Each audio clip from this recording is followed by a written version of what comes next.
예, 오늘은 구약에 계시된 예수 그리스도라는 주제로 11번째 시간입니다. 지난 시간에 성막에 관해 잠깐 언급을 했었는데요. 오늘은 이 성막에 대해서 조금 더 깊이 들어가 보겠습니다. 출애굽 이후에 이스라엘 백성들은 광야 생활 가운데 장막에 머무르고 있었는데요. 가나안으로 가기까지 정착하기까지 계속 이동 중에 있었기 때문입니다. 그런 와중에 하나님은 모세에게 시내산에서 당신 자신을 위한 장막, 곧 하나님이 거하시면서 그들과 만나기 위한 장막을 지으라고 하신 것입니다. 여기서 말씀을 찾겠는데요. 출애굽기 25장 8절에서 10절입니다. 출애굽기 25장 8절에서 10절입니다.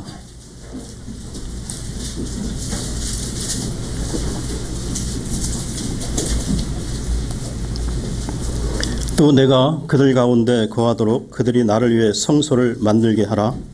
또 너희는 내가 네게 보여주는 모든 것에 따라 성막의 양식과 성막의 모든 기구의 양식대로 그것을 만들지니라. 그들은 시팀 나무로 궤를 만들되 그것의 길이가 2규빗 반, 너비가 1규빗 반, 높이가 1규빗 반이 되게 할지니라.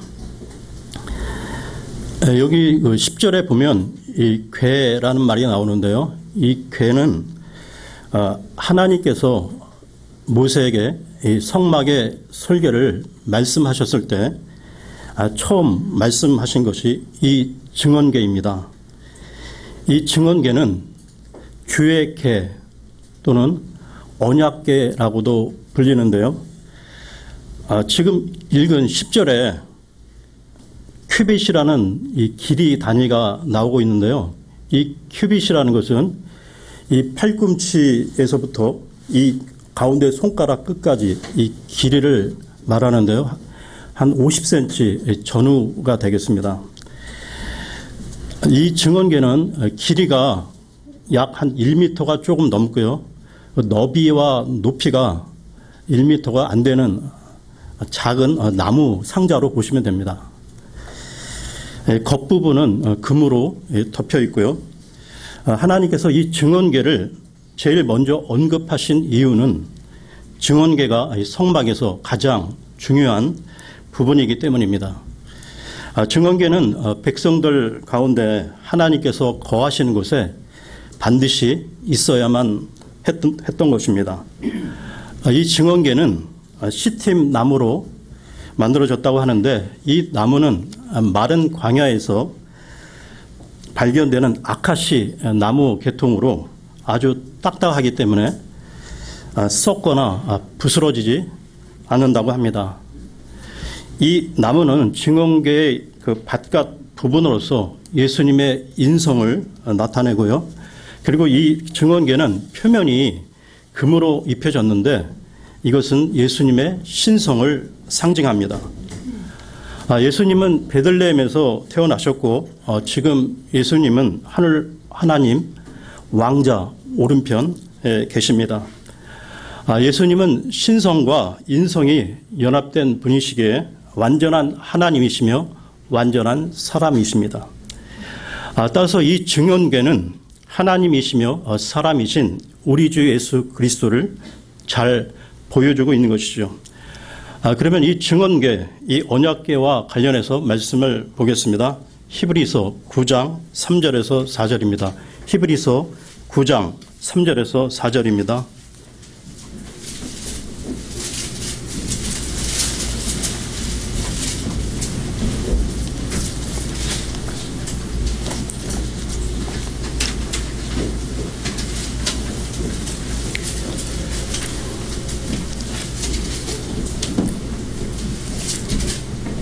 둘째 휘장 뒤에 있는 성막은 지성소라 불리느니라.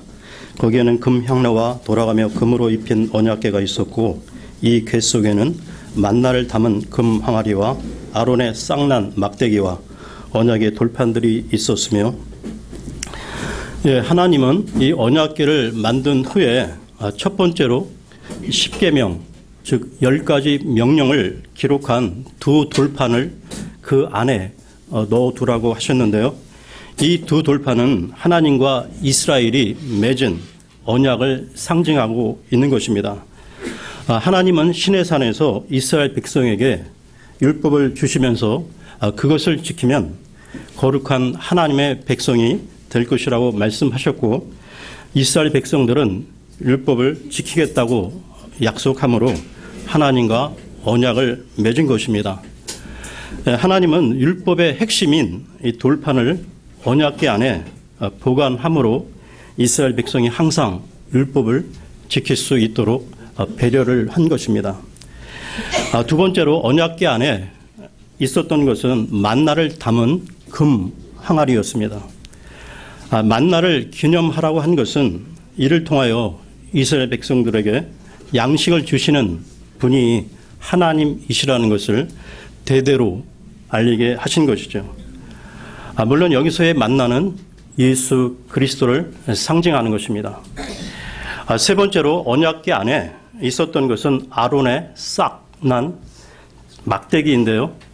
민수기 16장을 보게 되면 이스라엘이 불신앙으로 가나안에 들어가지 못하게 됐을 때 이스라엘 백성들은 다른 지도자를 세우고 이집트로 돌아가려고 했습니다. 즉 그들은 모세와 아론의 권위에 도전한 것이죠. 그때 하나님은 각 지파에서 막대기를 하나씩 가져오게 했으며 그 12개의 막대기 가운데 아론의 막대기에만 이적을 베푸셨는데요. 말씀 가운데 확인해 보겠습니다. 민수기 17장 6절에서 8절입니다. 민수기 17장 6절에서 8절입니다.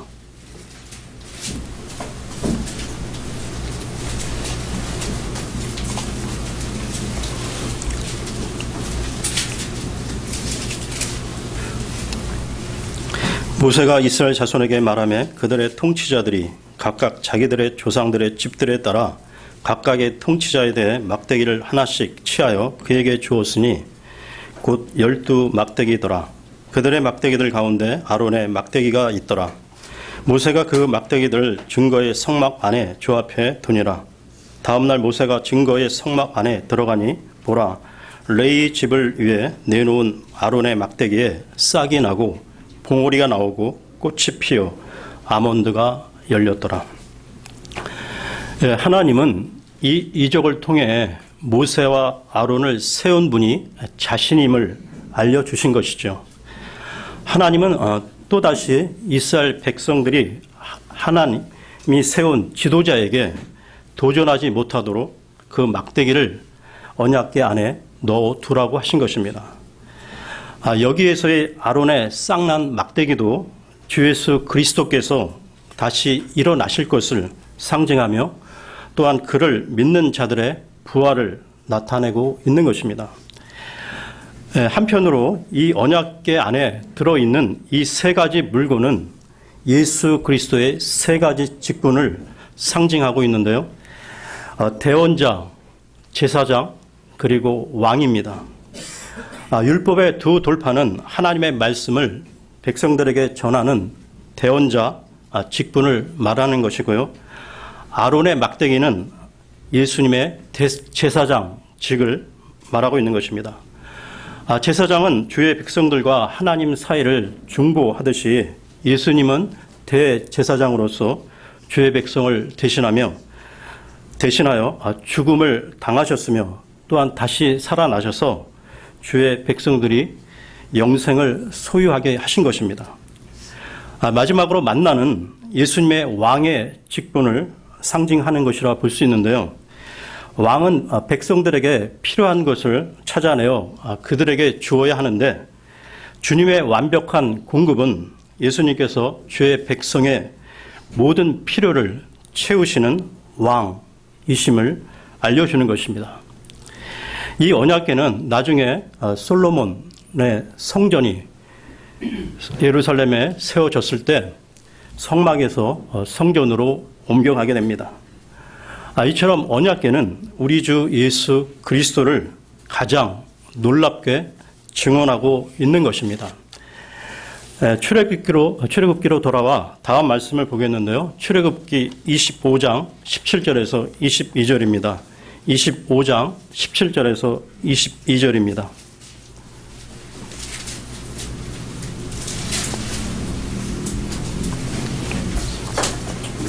너는 순금으로 궁율의 자리를 만들되 그것의 길이가 2규빗반, 너비가 1규빗반이 되게 할지니라.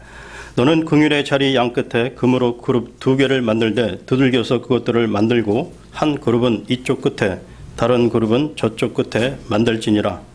너희는 궁율의 자리 양끝에 그것의 그룹들을 만들지니라. 그룹들은 자기 날개들을 높이 펴서 그 날개들로 궁율의 자리를 덮을 것이요 그것들의 얼굴은 서로 마주보며 그룹들의 얼굴은 궁율의 자리를 향할지니라. 너는 궁율의 자리를 궤 위에 두고 내가 네게 줄 증언을 궤 속에 넣을지니라. 거기서 내가 너와 만나고 궁율의 자리 위 곧 증언궤 위에 있는 두 그룹 사이에서 너와 대화하되 내가 이스라엘 자손을 위해 네게 명령으로 줄 모든 것에 관하여 대화하리라. 이 증언궤, 이 언약궤는 이른바 궁율의 자리라고 불리는 순금으로 만든 덮개로 덮이게 되는데요. 바로 이 궁율의 자리에 위에 대제사장이 1년에 한 번씩 동물의 피를 뿌리는데 이는 백성들의 죄를 대속하는 희생 의식이었습니다. 따라서 언약궤 위에 이 궁율의 자리는 그의 백성을 향한 하나님의 긍휼을 나타내는 것이죠. 그리고 이 긍휼의 자리에 그룹이라는 말이 나오고 있습니다. 이 그룹은 초자연적인 영적 존재들로서 천사는 아닌데요. 천사는 날개가 없고 그룹은 날개가 있다는 것입니다. 지금 여기에 그룹에 대한 성경의 언급은 두 번째로서 창세기 3장에 처음 나오는데요. 창세기 3장 22절에서 24절을 보겠습니다. 3장 22절에서 24절입니다.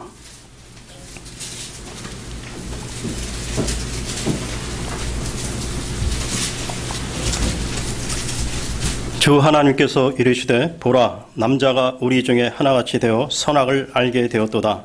이제 그가 자기 손을 들어 생명나무에서 나는 것도 따서 먹고 영원히 살까 염려하노라 하시고 그런 까닭에 주 하나님께서 에덴의 동산에서 그를 내보내사 그의 출처가 된 땅을 갈게 하시니라. 이같이 그분께서 그 남자를 쫓아내시고 에덴의 동산 동쪽에 그룹들과 사방으로 도는 불타는 칼을 두어 생명나무의 길을 지키게 하시니라. 이들 그룹은 하나님의 심판과 권위를 알려주며 또한 인간의 부패를 차단하여 하나님의 거룩을 보호하는 역할을 하는 것입니다. 우리는 이 긍휼의 자리에서 하나님의 심판과 긍휼을 동시에 보게 되는데요. 여러분, 우리가 구속사 그 어디에서 하나님의 심판과 긍휼을 동시에 볼 수 있습니까? 바로 예수 십자가에서만 볼 수 있다는 것입니다. 그곳에서 아버지의 심판이 그의 공의를 만족시키기 위하여 아들에게 부어지고 있으며 또한 그곳에서 주의 교회는 긍휼을 얻게 됩니다. 이미 언급했듯이 이 언약궤 안에는 하나님의 10가지 명령이 있는 두 돌판이 들어있다고 했죠. 이 긍휼의 자리는 그 돌판이 보이지 않도록 감추는 역할을 하고 있습니다. 이것은 마치 그리스도 안에 있는 하나님의 긍휼이 율법을 거스른 우리의 죄악에 대한 심판을 막으시는 것과 같다고 할 수 있는 것이죠. 사무엘기상 6장을 보게 되면 전쟁 가운데 블레셋 사람들에게 넘어갔던 언약궤가 이스라엘로 다시 돌아오는 내용을 기록하고 있습니다. 사무엘기상 6장 19절에서 20절을 보겠습니다. 사무엘기상 6장 19절에서 20절입니다.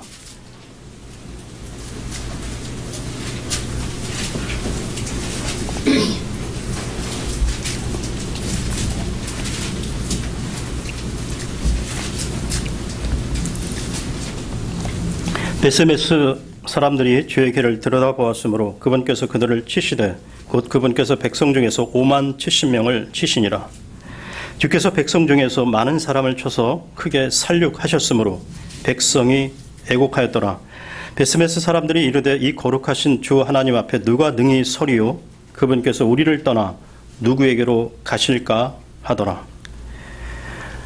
베스메스 사람들은 이스라엘 백성들임에도 불구하고 호기심에 무심코 주의 길을 들여다보기 위해 긍휼의 자리를 열게 되었는데 이것은 스스로 자신들을 율법의 심판 앞에 그대로 노출시킨 것입니다.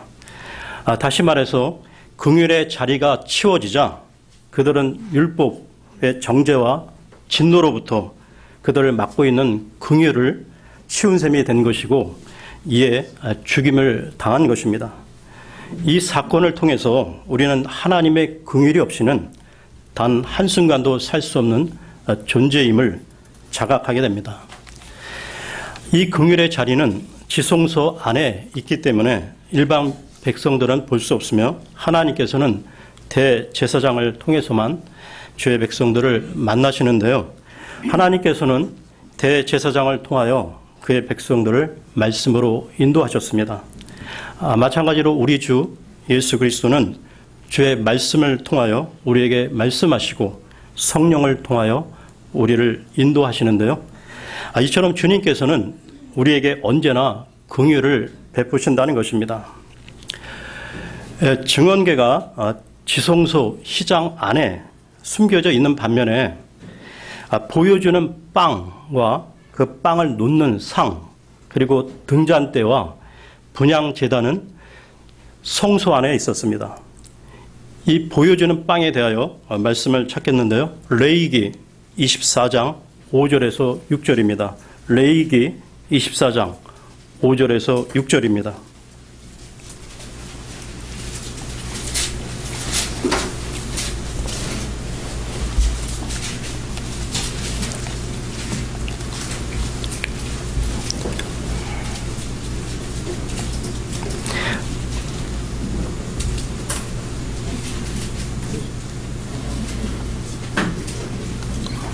너는 고운 밀가루를 취하여 그것으로 납작한 빵 12개를 굽되 빵 하나에 10분의 2 에바를 쓰고 주 앞에 순수한 상 위에 한 줄에 6개씩 두 줄로 그것들을 진열하라. 이 빵은 보여주는 빵이라고 불렀는데요. 개역성경에는 진설병으로 되어 있는데 하나님께서 보실 수 있도록 주님 앞에 차렸다는 것입니다. 이 빵은 순결하고 고우며 발효가 안 된 빵인데요. 모두 12개로서 이스라엘의 각 지파를 상징하는 것입니다. 또한 하나님께서 그들 모두를 먹이신다는 의미를 또한 갖고 있는데요. 이 빵은 레위 제사장들이 가져다 먹었습니다. 그리고 빵을 차리는 이 상은 또한 함께 교제하는 것과 힘을 공급하는 것을 의미하는 것입니다. 그러면 출애굽기로 돌아와서 다음 말씀을 보겠는데요. 출애굽기 25장 37절입니다. 25장 37절입니다.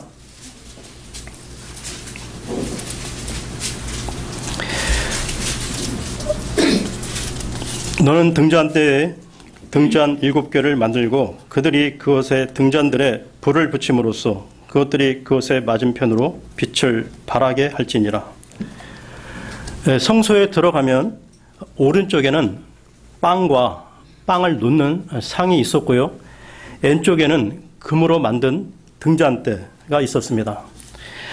등잔대의 목적은 불을 밝히는 것으로 한 줄기에서 양쪽으로 3가지씩 6가지가 나와 모두 7개의 불을 밝히도록 만들어졌습니다.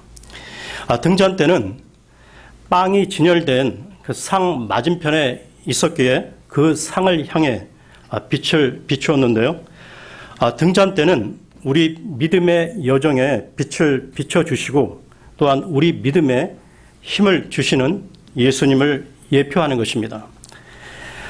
성소에서 그 다음으로 볼 수 있는 것은 분향 제단인데요. 이 분향 제단은 희생물을 태우는 번제단과 다른 것이 번제단은 놋으로 만들어져 있는 반면에 이 분향 제단은 금으로 만들어져 있다는 것입니다. 사실 성소 안에 있는 기구들은 모두 금으로 만들어졌는데요. 빵을 놓는 상과 등잔대와 분향제단 모두가 금으로 만들어졌습니다. 분향제단은 소형 제단으로서 지성소로 향하는 휘장 바로 전면에 위치하고 있는데요. 이 제단의 역할은 향을 피우는 것으로 그 향연과 향기는 내실과 외실뿐만 아니라 성막 전체를 가득 채웠던 것입니다. 그러면 다음 말씀을 보겠는데요. 출애굽기 27장 1절에서 3절입니다. 출애굽기 27장 1절에서 3절입니다.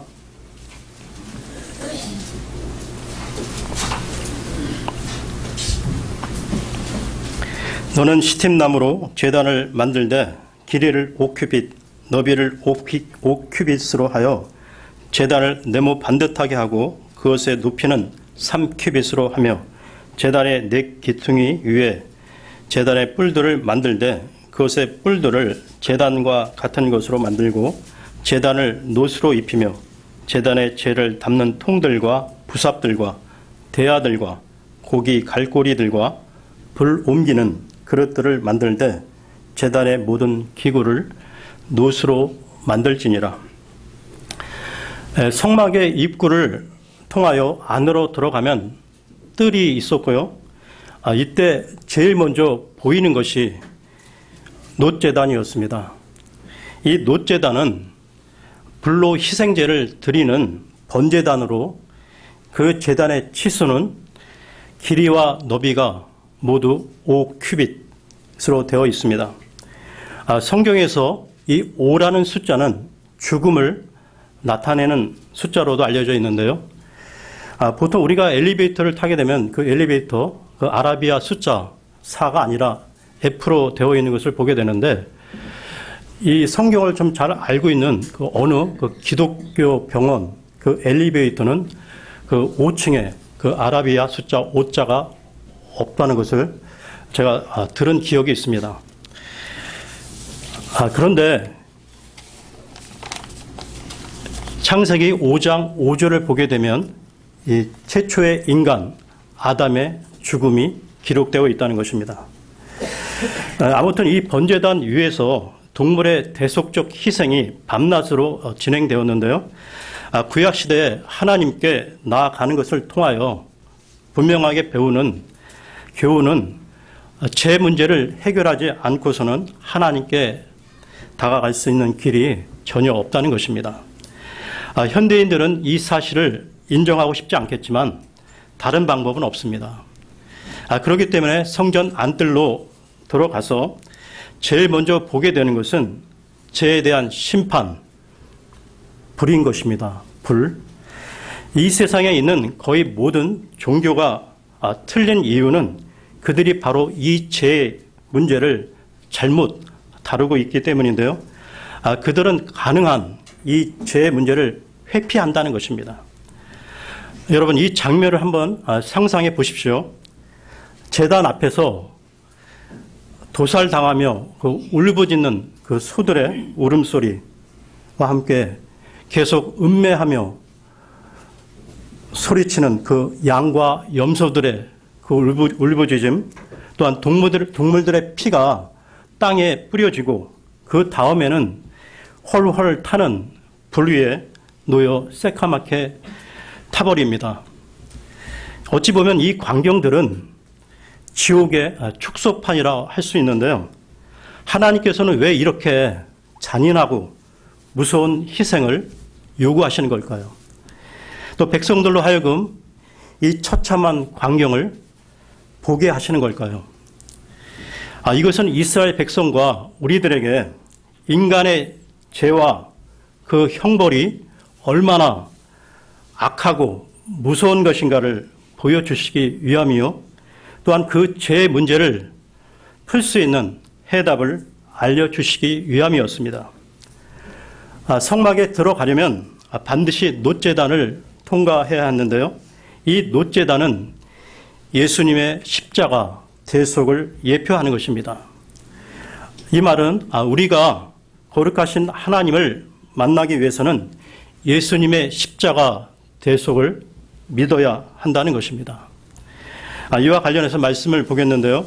요한 1서 2장 2절을 보겠습니다. 요한 1서 2장 2절입니다.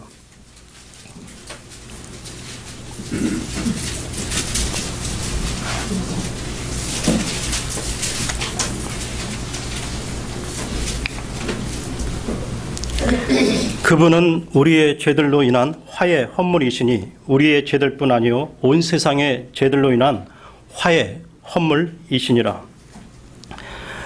혹시나 이 회중 가운데 아직까지 구원받지 않으신 분이 계시지는 않습니까? 그분에게 말씀드리고 싶은 것은 그분 자신의 죄 문제를 해결하지 않는 한 그분은 인생의 그 어떠한 문제도 해결하는 것이 아니라는 것입니다. 예수님께서 우리의 죄를 대신해서 십자가 위에서 처절하게 울부짖으며 하나님의 어린 양으로서 희생되었다는 것입니다. 이 사실을 마음으로 믿고 입으로 예수님을 나의 구원자, 나의 주님으로 시인해야 구원받는 것입니다. 계속해서 성막의 다음 부분으로 넘어가겠습니다.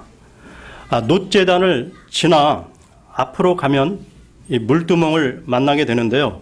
이 물두멍은 굉장히 크고 우묵한 통의 모습입니다.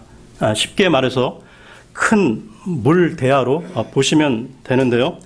이 물두멍이 상징하는 것은 정결케 하는 것입니다.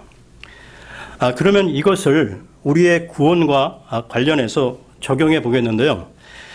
우리는 갈보리에서 흘리신 예수님의 피를 통해 구원받았습니다. 십자가에서 흘리신 예수님의 피가 우리의 죄값을 치렀으며 우리는 그 사실을 믿음으로써 구원받은 것이죠. 그러면 그 다음에는 무엇이 필요합니까? 이제 필요한 것은 씻는 것입니다.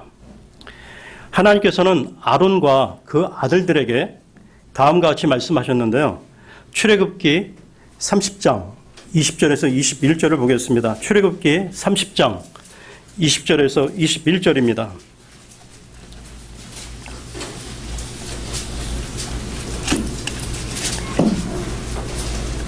그들은 회중의 성막에 들어갈 때 물로 씻어서 죽는 것을 면할 것이요 섬기려고 제단에 가까이 가서 불로 예비하여 주께 드리는 헌물을 태울 때에도 그리할지니라.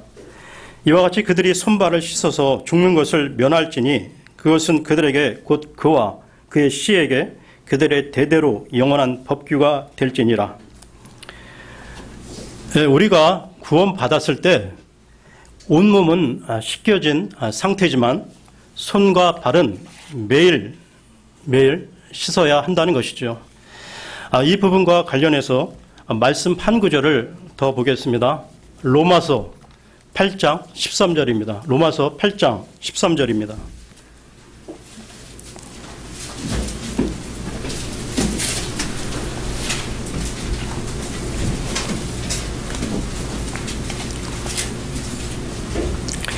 너희가 육신을 따라 살면 죽을 것이로되 성령을 통해 몸의 행실을 죽이면 살리라.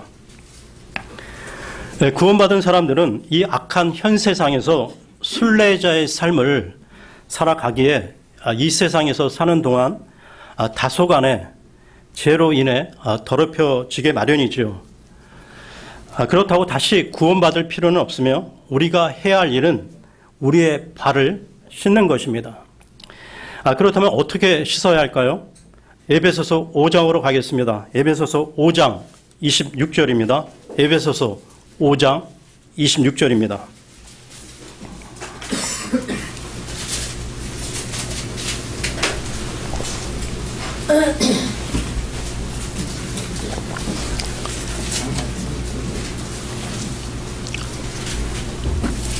이것은 그분께서 말씀을 통해 물로 씻음으로 교회를 거룩히 구별하고 정결하게 하려 하심이요.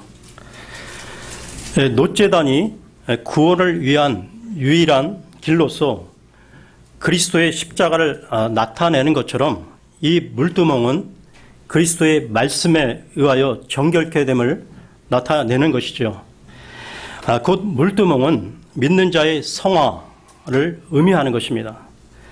구약의 제사장들이 그 큰 물두멍을 들여다볼 때 거울 같은 표면에 비치는 자신의 모습을 보면서 자신들의 더러움을 깨끗이 씻어야 할 필요성을 느꼈듯이 우리 구원받은 신자들도 그리스도의 말씀으로 계속 비춰보며 우리의 죄악과 연약함을 보아야만 하는 것입니다.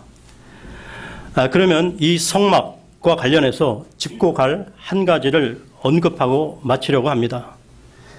성막 밖에서 하나의 문을 통하여 성막으로 들어온 제사장은 제일 먼저 불이 타오르는 희생제단을 만나게 되는데요.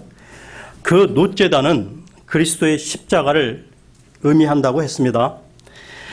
그리고 놋제단을 지난 후에 씻는 곳인 물두멍으로 오게 되는데요.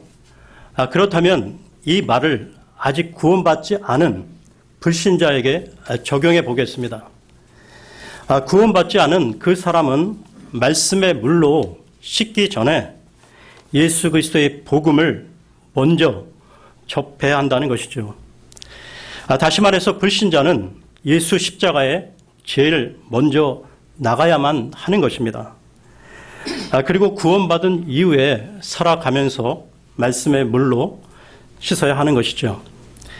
많은 사람들이 이 칭의와 성화를 혼동하고 있다는 것입니다. 이 부분을 정리하면 언제나 칭의 후에 성화가 온다는 것이죠. 우리를 의롭다 하는 칭의는 갈보리 십자가 위에서 예수 그리스도의 대속적 사역에 의한 것이며 이것은 오직 예수 그리스도만을 믿는 믿음, 그 믿음을 통하여 하나님께서 우리에게 주시는 선물인 것입니다. 네, 오늘은 여기까지 하겠습니다.